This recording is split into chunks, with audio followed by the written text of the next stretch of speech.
ഇത് ഷിബു. മുഹമ്മ പഞ്ചായത്ത് 7-ാം വാർഡിൽ ഉമ്മാശ്ശേരിയിൽ താമസിക്കുന്നു. 1998 മുതൽ തയ്യൽ മേഖലയിൽ സജീവമാണ് ഷിബു. ബ്യൂട്ടീഷ്യൻ കൂടിയായ സനിജ മോളാണ് സഹധർമ്മിണി. ഭിന്നശേഷിക്കാരായ ഇരുവരും വർഷങ്ങളായി വാടക വീട്ടിലായിരുന്നു താമസം.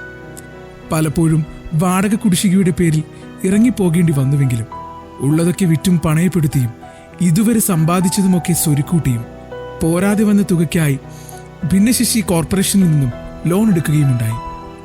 അതോടൊപ്പം സ്വന്തമായ ഒരു വീടെന്ന സ്വപ്നവും അവർ യാഥാർത്ഥ്യമാക്കി.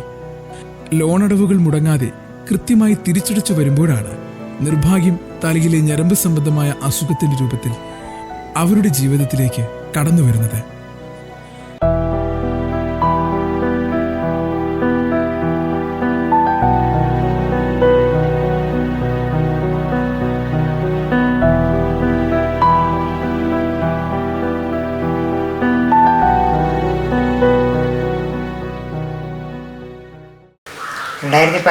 ലോൺ എടുത്ത് 9 എനിക്ക് അടയ്ക്കാൻ പറ്റിയത്. അത് കഴിഞ്ഞപ്പോൾ എൻ്റെ തലയുടെ ബാക്കിൽ സ്പൈനൽ സ്കൂളിൻ്റെ ഞരമ്പേര് ബ്ലോക്കായി സർജറി വേണമെന്ന് പറഞ്ഞു. അങ്ങനെ ഏറ്റവും റേറ്റ് കുറച്ച് കിട്ടിയ അമൃത ഹോസ്പിറ്റലിലാണ് ചെയ്തത്.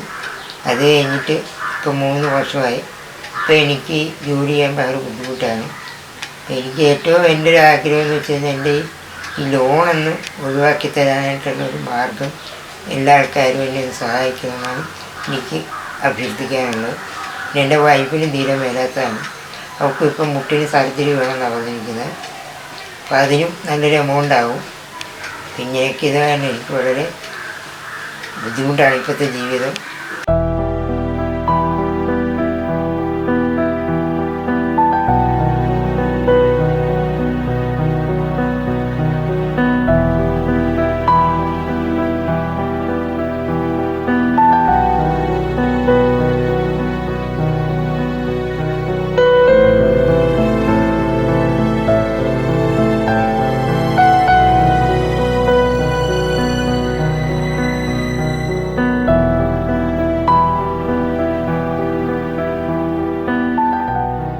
കഴുത്തിന് പിൻവശം പുകച്ചിലാണ് ആദ്യ ലക്ഷണം കാണിച്ചു തുടങ്ങിയത്.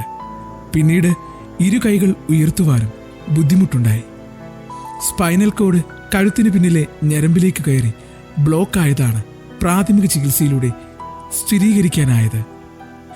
തുടർ ചികിത്സയ്ക്കായി അമൃത ഹോസ്പിറ്റലിൽ പ്രവേശിപ്പിക്കുകയും ചെയ്തിരുന്നു. സാമ്പത്തികമായി ഏറെ ബുദ്ധിമുട്ടിലായിരുന്ന ഷിബുവിന് സുമനസ്സുകളുടെ സഹായത്തോടെയാണ് അന്ന് സർജറി നടത്താനായത്. സർജറിക്ക് ശേഷം ഷിബുവിനെ ഫിസിയോതെറാപ്പിയിലൂടെയാണ് തിരികെ ജീവിതത്തിലേക്ക് കൊണ്ടുവരുവാനായത്. വരുമാനം നിലച്ച അവസ്ഥയിൽ ഫിസിയോതെറാപ്പിയും ചെയ്തത് പലരുടെയും സഹായത്തോടെയായിരുന്നു. പതിയെ പതിയെ തൻ്റെ കുടുംബജീവിതത്തിലേക്ക് തിരികെ വന്നുവെങ്കിലും പഴയതുപോലെ ഒരുപാട് സമയം ഇരുന്ന് ജോലി ചെയ്യുവാൻ കഴിയാതെയായി. ഇതേ തുടർന്ന് വരുമാനം പൂർണ്ണമായും നിലയ്ക്കുന്ന അവസ്ഥയിലും എത്തുകയുണ്ടായി. 9 തവണ കൃത്യമായി തിരിച്ചടവ് നടത്തിയിരുന്ന ലോണും അതോടെ മുടങ്ങി.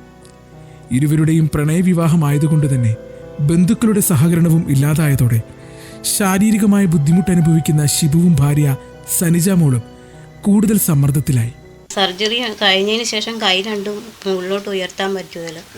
പിന്നെ കൂടുതൽ സമയം ഇരിക്കാൻ മേല, തയ്ക്കാനാണേലും ഒരുപാട് ഇരുന്ന് തയ്ക്കാൻ മേല, അങ്ങനെയുള്ള ബുദ്ധിമുട്ടുകളുണ്ട്. മരുന്നുണ്ടോ അപ്പോൾ ചേർന്ന്? ഇപ്പം പ്രത്യേകിച്ച് മരുന്ന് അവർ കഴിക്കേണ്ടെന്നാണ് പറഞ്ഞത്. ഹൈ ഡോസ് ആയതുകൊണ്ട് അത് കഴിക്കേണ്ട, ആയുർവേദ ട്രീറ്റ്മെൻറ്റ് ചെയ്യാനാണ് പറഞ്ഞിരിക്കണം. അപ്പം നമുക്ക് സാമ്പത്തികം ഇല്ലാത്തതുകൊണ്ട് അത് നമ്മൾ നിർത്തി വെച്ചിരിക്കുകയാണ്. പിന്നെ എന്നെ കാണിക്കുന്ന ഡോക്ടറെ അടുത്ത് കൊണ്ടുപോയിട്ട് ഹോമിയോ മരുന്ന് കഴിക്കുന്നുണ്ട്.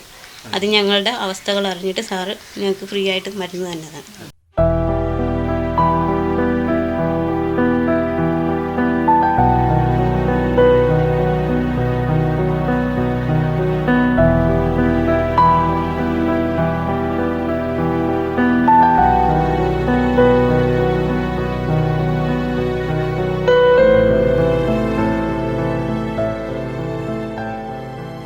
സനിജ മോൾക്കും ശാരീരികമായി വയ്യാതായതോടെ ഇവരുടെ മുന്നോട്ടുള്ള ജീവിതം വഴിമുട്ടി നിൽക്കുകയാണ്.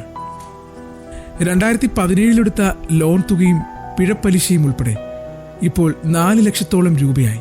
2025 ജൂലൈ 31 ഈ തുക തിരിച്ചടച്ചില്ല എങ്കിൽ ജപ്തി നടപടികളിലേക്ക് കടക്കുമെന്നാണ് ഭിന്നശേഷി കോർപ്പറേഷനിൽ നിന്നുള്ള അറിയിപ്പ്. നിരവധി പേരുടെ ജീവിതത്തിൽ മനോഹരമായ നിമിഷങ്ങൾ തിളങ്ങി നിന്നിരുന്ന, മിന്നുന്ന കുപ്പായങ്ങൾ തുന്നിക്കൊടുത്ത ഷിബുവിൻ്റെ ജീവിതം നമുക്ക് തിരികെ കൊണ്ടുവരാം.